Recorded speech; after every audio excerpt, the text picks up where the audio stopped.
Hello guys. तो last lecture में हम लोगों ने शुरू किया था किंगडम फंगाई। ठीक है, हम लोग किंगडम फंगाई के बारे में मैंने आप लोग को एक आध दो पॉइंट्स बताए थे। जैसे मैंने बताया था वार्म और ह्यूमिड क्लाइमेट्स में मिलते हैं, प्लस मैंने आपको बताया था कि फंगस वगैरह ब्रेड मोल्ड्स वगैरह पे आप देख सकते हैं।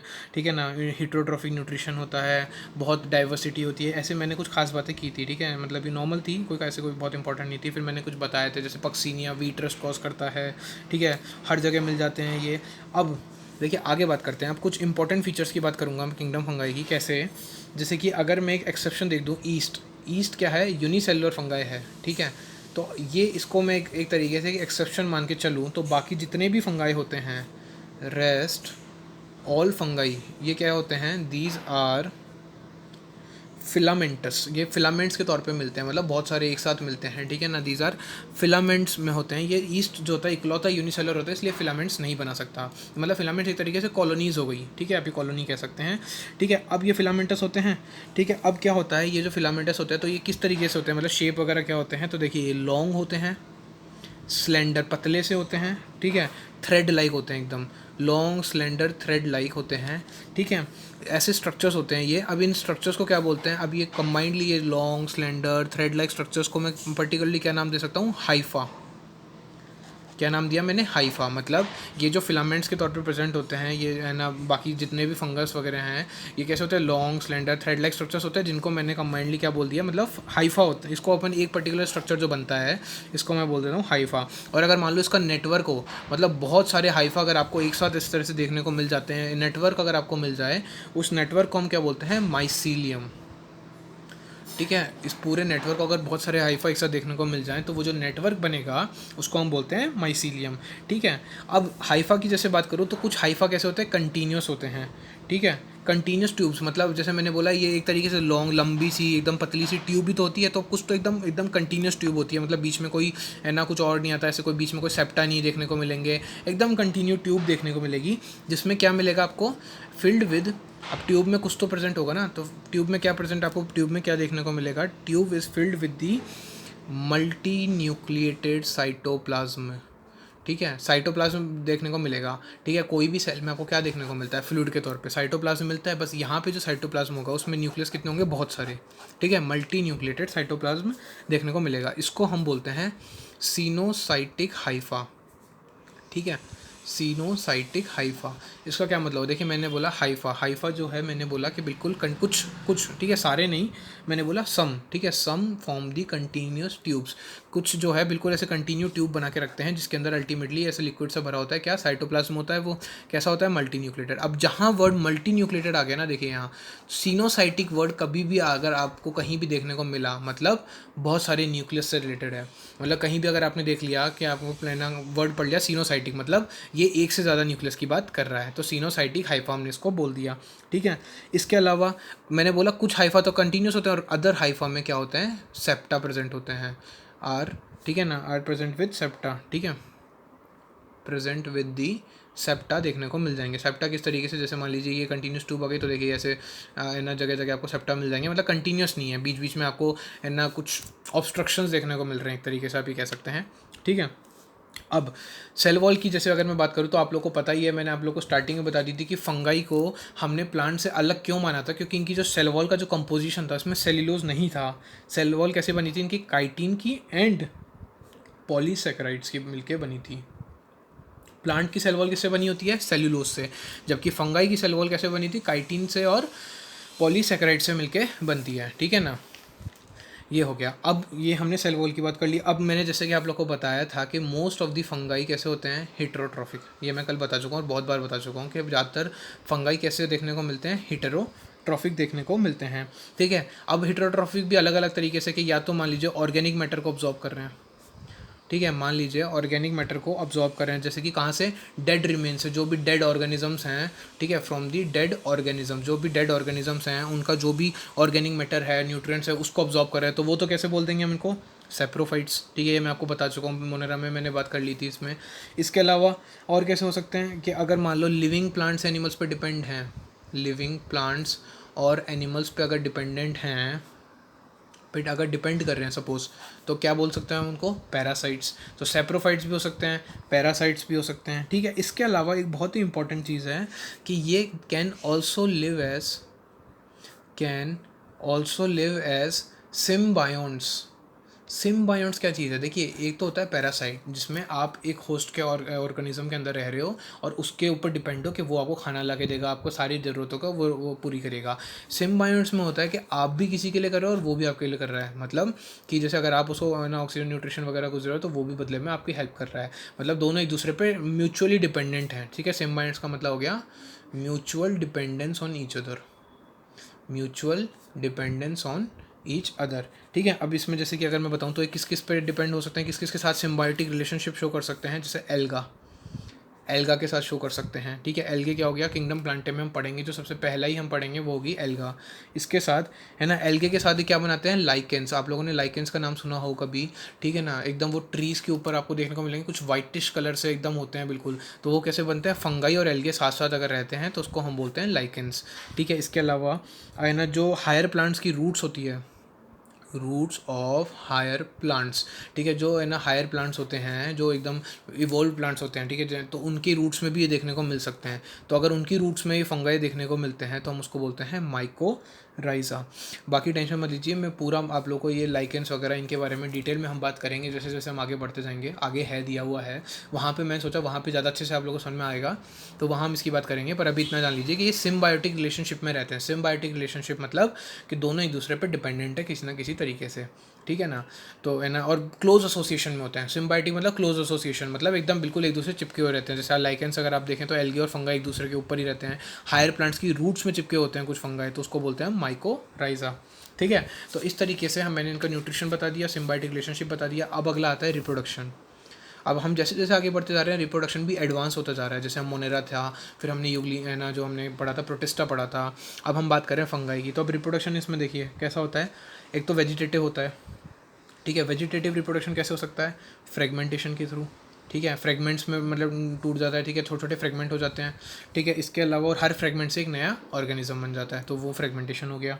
इसके अलावा फिजन, जैसे अमीबा में बाइनरी फिजन होता है 1 से 2, वैसा फिजन हो गया। इसके अलावा बडिंग, जैसे आप लोग हाइड्रा में आप लोगों ने पढ़ा था कि है ना साइड से एक छोटा सा बड निकल के आता है, तो ऐसे बडिंग, फिजन, फ्रेगमेंटेशन, ये सब आ गए वेजिटेटिव तरीके के रिप्रोडक्शन हो गए। ठीक है, इसके अलावा एसेक्सुअल रिप्रोडक्शन कैसा होता है? अब एसेक्सुअल रिप्रोडक्शन में कुछ स्पोर्स का फॉर्मेशन करते हैं ये लोग। ठीक है, जो एसेक्सुअल रिप्रोडक्शन होता है उसमें कुछ स्पोर्स का फॉर्मेशन होता है। अब जो स्पोर्स होते हैं उनका क्या नाम होता है? वो उनको बोला जाता है कोनिडिया। ये याद रखिएगा। स्पोर्स को स्पेसिफिकली अगर कोई आपसे पूछ ले कि फंगाई के स्पोर्स को क्या बोलते हैं, तो कोनिडिया या फिर स्पोरेंजियोस्पोर्स।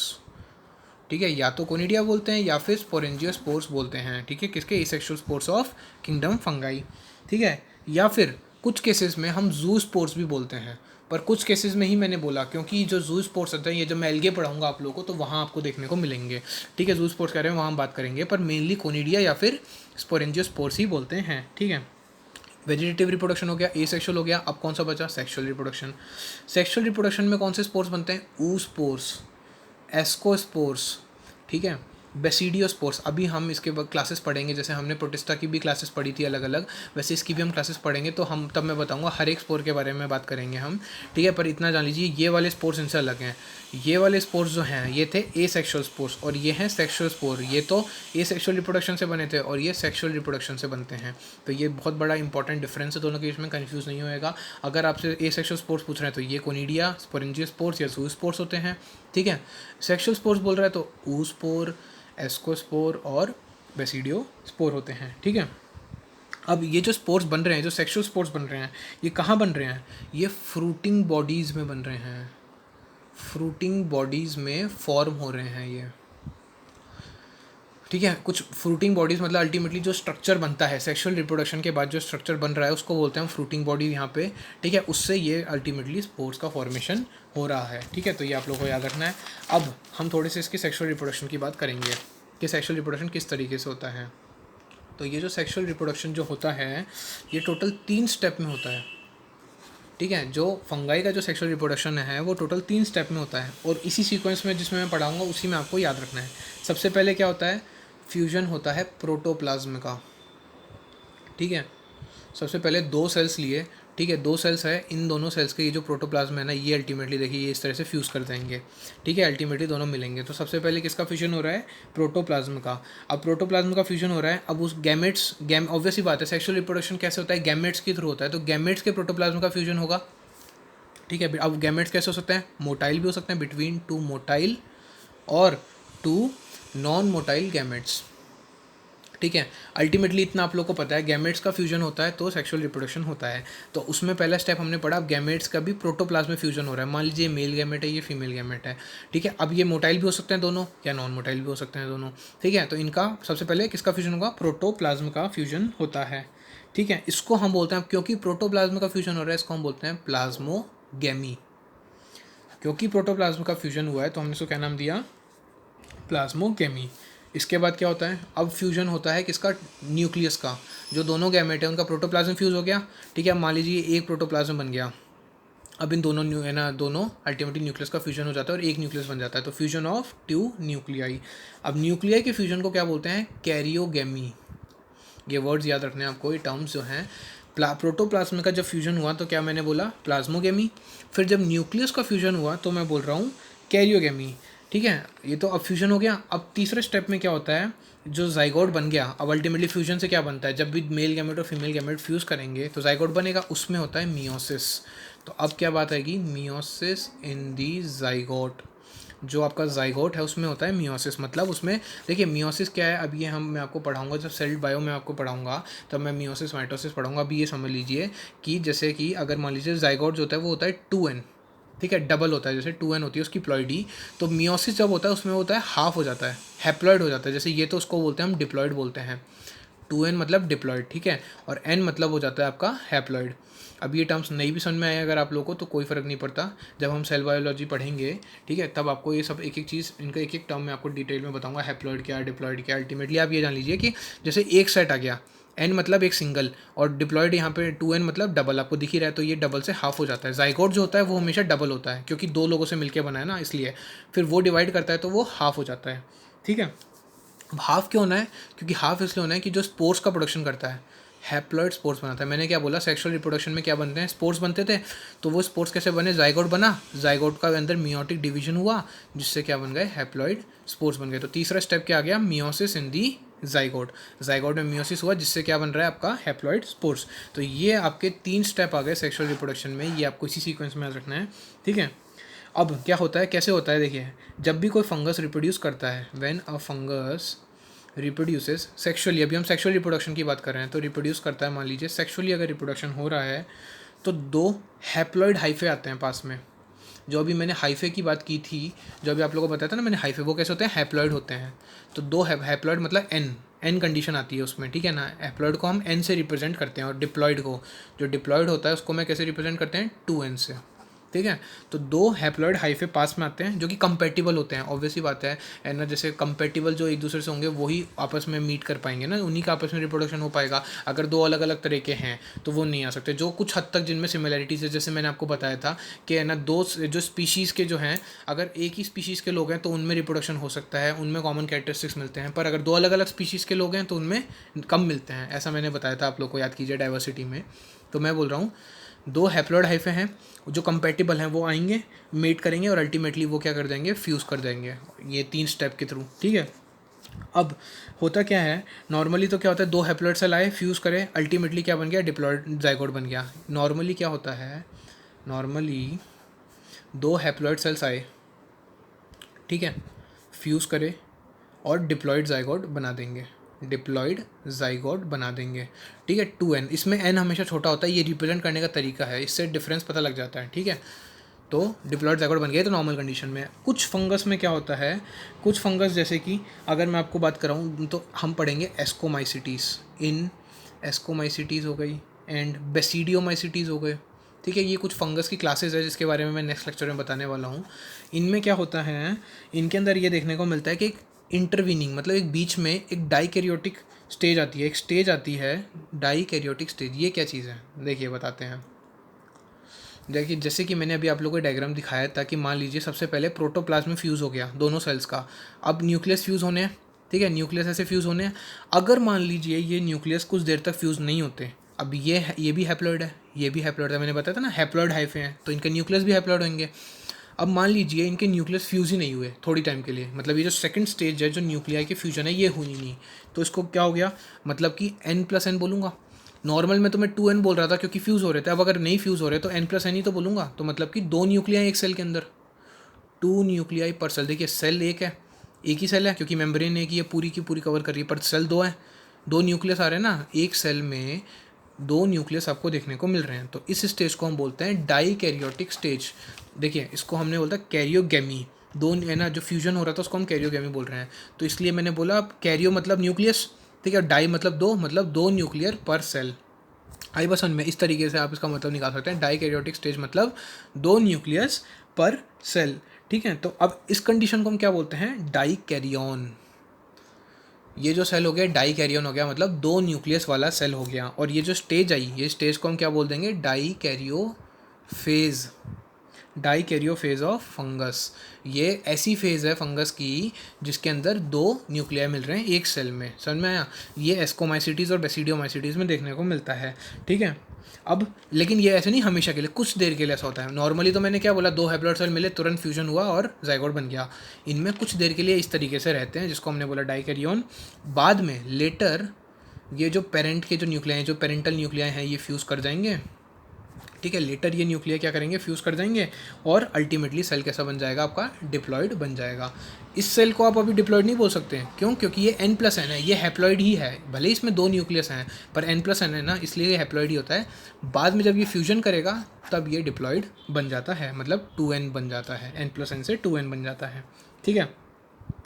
अब क्या होता है, अब मैंने बोलता वो जो स्पोर्स बन रहे थे वो है ना फ्रूटिंग बॉडी से बन रहे थे, तो अल्टीमेटली अब ये जो फंगाई है ये क्या बना रही है, ये डिप्लॉयड सेल बन गया, इससे अब ये बना रही है फ्रूटिंग बॉडीज़, ठीक है। फ्रूटिंग बॉडीज़ बनाई। अब फ्रूटिंग बॉडीज़ के अंदर क्या हो रहा है, रिडक्शन डिवीजन, जो तीसरा स्टेप था, मैंने अभी तीसरा स्टेप बताया था, रिडक्शन डिवीजन मतलब meiosis.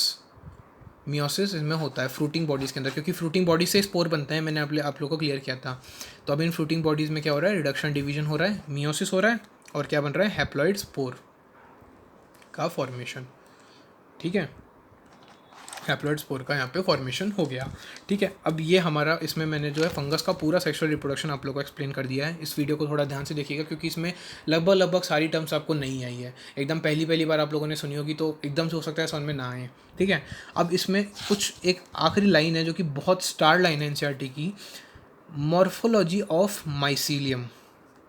Morphology of mycelium, mycelium क्या था, हाइफे का नेटवर्क, मतलब बहुत सारे हाइफा अगर मिल जाते हैं तो क्या बनाते हैं, माइसीलियम। तो उसकी मॉर्फोलॉजी मतलब किस तरीके से दिखता है, उसकी शेप कैसी क्या है, ठीक है, बाहर से दिखने में कैसा है, कलर क्या है, ये हो गया मॉर्फोलॉजी में, ये सब आता है जो हम बाहर से आंखों से देख सकते हैं, ठीक है, मॉर्फोलॉजी ऑफ माइसीलियम। इसके अलावा मोड ऑफ स्पोर फॉर्मेशन, के स्पोर जो बन रहा है वो कैसा बन रहा है, ए सेक्शुअल बन रहा है, सेक्शुअल बन रहा है, वेजिटेटिव रिप्रोडक्शन हो रहा है, किस तरीके से स्पोर का फॉर्मेशन हो रहा है ये।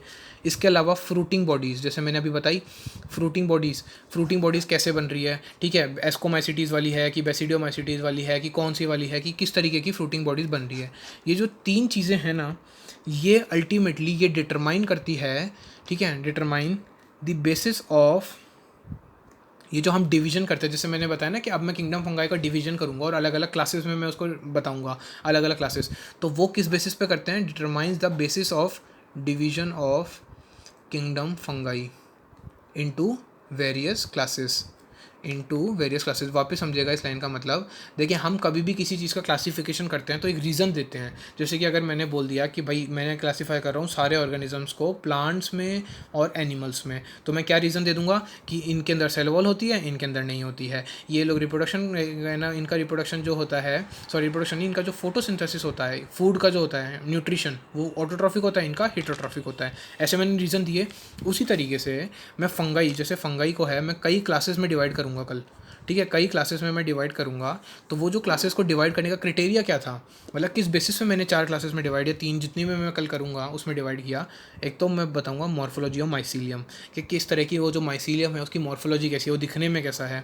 इसके अलावा mode of spore formation, spore कैसे बने, ए सेक्शुअली बने, सेक्शुअली बने, उसमें भी कौन से वाले बने, ठीक है, और फ्रूटिंग बॉडीज़ का कैसे दिखती है, जो फ्रूटिंग बॉडीज़ है वो कैसी दिखती है। इन 3 चीज़ों के बेस पे हमने कल है ना इनको क्लासेस में अलग अलग क्लासेस में डिवाइड करना है। तो ये चीज़ आपको बिल्कुल ये लाइन बाय हार्ट याद करनी है, क्योंकि एनसीईआरटी की एग्जैक्ट लाइन है ये, और ये बहुत इंपॉर्टेंट है एग्जामिनेशन पॉइंट ऑफ व्यू से। ठीक है, तो आज के लिए बस इतना ही।